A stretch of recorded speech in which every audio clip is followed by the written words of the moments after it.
Hello বন্ধুরা, তোমাদের দাদাভাই বাইরে বসে আছে আর আমি এই যে পার্সেলটা নিয়ে নিয়েছি।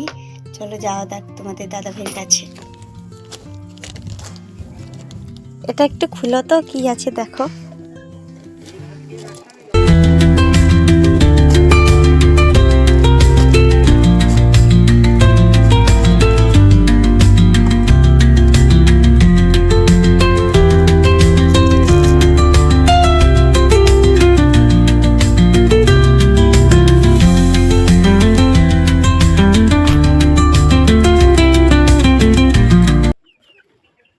কেমন হয়েছে তো বলো।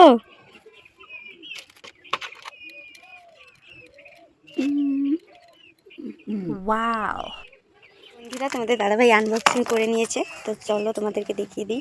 এই যে একটা পার্স, এখানে তোমাদের দাদাভাইয়ের নাম লেখা আছে, দেখেছো?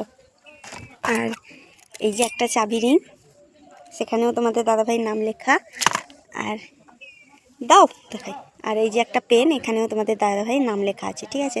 তো কেমন হয়েছে বলবে। তো অ্যানিভার্সারিতে তো তোমাদের দাদাভাই বাড়িতে ছিল না, তাই এটা অ্যানিভার্সারি গিফট। কেমন হয়েছে তোমরা কমেন্টে জানাও। চলো টাটা।